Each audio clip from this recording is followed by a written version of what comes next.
Mesdames, messieurs, j'espère que vous allez tous très bien. On se retrouve aujourd'hui pour un nouveau mag et ça faisait longtemps, je sais, l'actualité était dédiée, vous le savez, à Spider-Man Brand New Day, mais on est de retour pour parler d'un certain film qui arrive en décembre, j'ai nommé Avengers Doomsday. Oui, on a plein de nouvelles infos aujourd'hui ultra croustillantes, vous le savez, comme d'habitude. Installez-vous confortablement, le petit like, le partage et l'abonnement fait toujours plaisir, vous le savez, on rush les 20 000 abonnés, donc si vous souhaitez me soutenir, n'hésitez pas à le faire. Les amis, j'espère que vous êtes bien accrochés parce qu'on a vraiment du très lourd dans ce nouveau mag, alors n'hésitez pas, je lance le générique.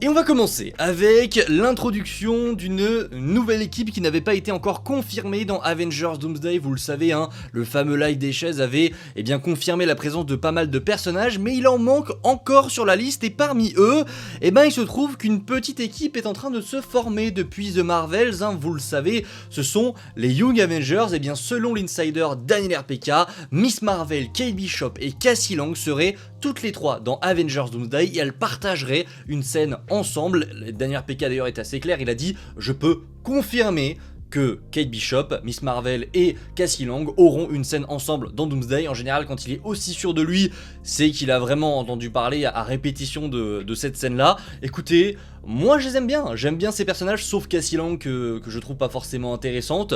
Peut-être qu'on la rendra intéressante un jour, mais là pour le coup elle est pas...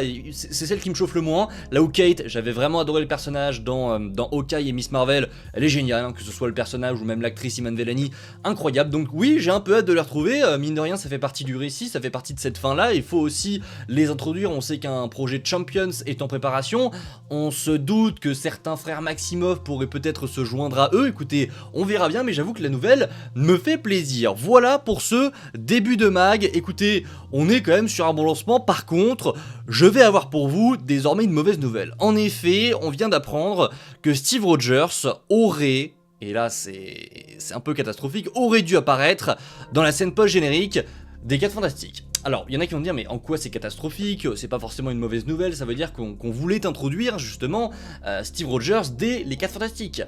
Ça confirme selon moi, parce que cette rumeur, elle nous vient de l'insider Cryptic HD Quality, ça confirme la fameuse rumeur que personne ne voulait croire de My Time to Shine Hello, qui nous disait qu'en fait Steve a été déplacé par Loki dans l'univers des 4 Fantastiques parce que justement Loki est venu le voir en lui disant « Mec, t'as pas le droit de faire ce que tu fais, en fait, tu vas juste péter absolument tout ce qui existe, donc je vais te mettre dans un univers où tu n'existes pas ». Et donc voilà, c'est tout. Et là on lance Doomsday. Je vous avais dit que j'aimais pas du tout cette rumeur, que ça n'avait aucun sens, que ce n'est pas en déplaçant une personne dans un autre univers où il n'existe pas que forcément ça annule les dégâts qu'il fait au multiverse. Non, pas du tout en fait. Déplacer Steve dans un autre univers, ça n'est pas la solution. Enfin je veux dire, on a eu plein d'exemples comme ça, même si les règles du MCU ne s'appliquent pas partout. Je pense à Spider-Man Across the Spider-Verse, l'exemple même de Miguel O'Hara, qui vous le savez, va vivre dans un univers où lui, en tout cas une variante de lui, est mort et sa fille se retrouve toute seule. Il y va, sauf qu'on a bien vu le résultat. Son univers, enfin cet univers-là meurt. Il se fait complètement détruire. Et c'est une règle logique que tu ne peux pas changer comme ça, enfin ça n'aurait aucun sens déjà que Loki fasse ça, mais qu'en plus de ça Steve accepte. Mais alors là, cette confirmation que Steve aurait dû apparaître dans la scène post-crédit des 4 Fantastiques, pour moi ça confirme cette rumeur là. Parce que, mine de rien, on a beau ne pas l'aimer, c'est pas parce qu'on n'aime pas une rumeur qu'elle est forcément fausse. On se sait, il y a plein de rumeurs que j'aime pas et pourtant, je pense qu'elles seront vraies. Mais celle-là, cette fameuse, ce que dit Cryptic HD Quality, je pense que ça confirme bel et bien qu'en fait Steve a été déplacé par Loki dans l'univers des 4 Fantastiques et depuis tout ce temps il s'y trouve. Et comme par hasard, quand Doomsday commencera, Doom va arriver, les 4 Fantastiques vont se rassembler et ils vont se dire allez, il y a Steve Rogers qui est présent aussi dans notre univers, ça tombe bien, on a besoin de lui et on va aller dans son univers d'origine. C'est vraiment une sacrée chance, vous ne trouvez pas?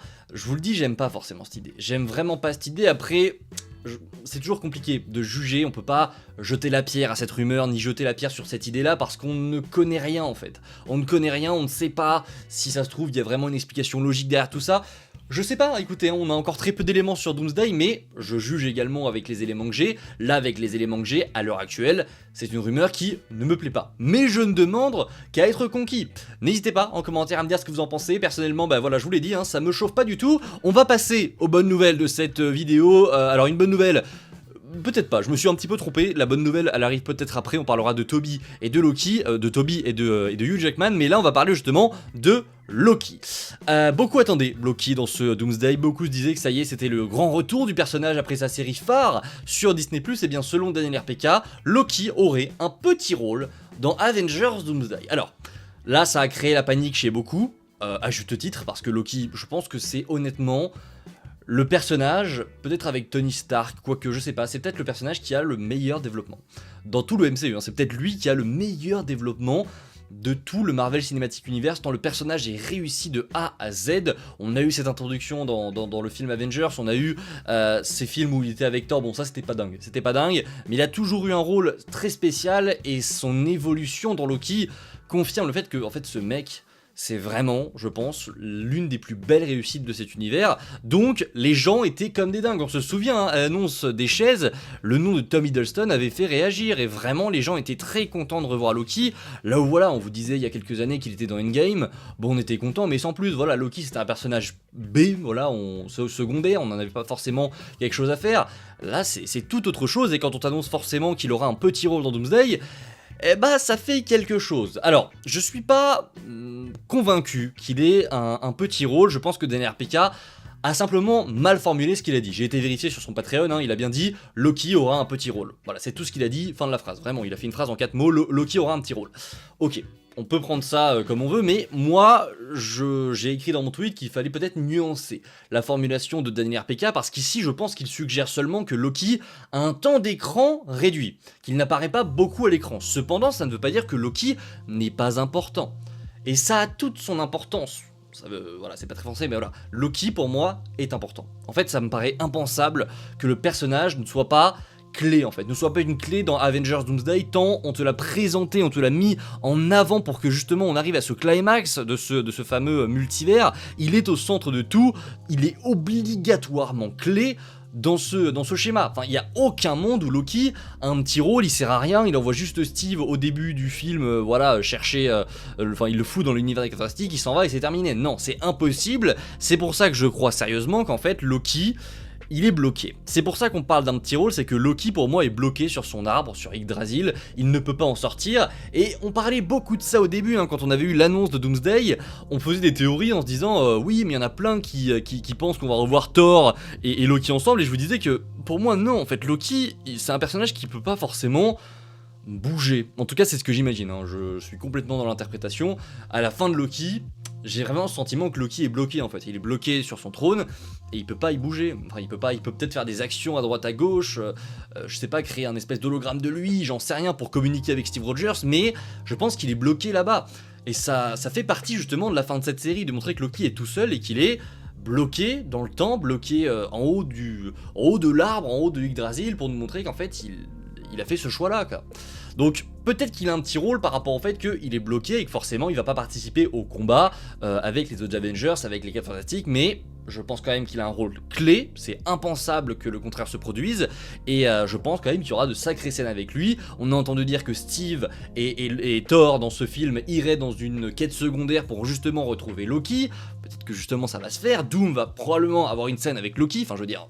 Quand même les gars, Doom Loki, on attend tous cette scène, il y a je ne sais combien de posters de fans qui ont été créés avec un face à face entre Loki et Doom. Ouais, moi j'y crois totalement, écoutez, n'hésitez pas à me donner votre avis parce que je vous l'ai dit, ça a suscité vraiment du débat, c'est pour montrer à quel point Loki, eh ben, il compte dans le cœur des gens et ça fait tellement plaisir, hein. Je vous le dis, j'adore ce personnage, c'est incroyable qu'on ait enfin un petit peu de reconnaissance pour lui, c'est vraiment génial, mais du coup n'hésitez pas en commentaire à me dire ce que vous pensez de tout ça. On va terminer ce mag avec une info ultra croustillante. En effet, vous le savez, on a déjà fait une vidéo il y a quelques semaines de ça, où on apprenait la scène d'ouverture d'Avengers Doomsday. On nous a dit, en tout cas My Time to Shine Hello nous avait dit, que la scène d'ouverture se jouerait entre l'univers de Tobey Maguire, donc le Spider-Man de Tobey Maguire, et le Wolverine de Hugh Jackman. On aurait une scène d'intro épique qui nous présente du coup l'incursion, comment est-ce que ça se déroule, parce que, je le rappelle encore une fois, mais Marvel n'a pas introduit les incursions, donc il faut le faire à tout prix dans l'intro d'Avengers Doomsday.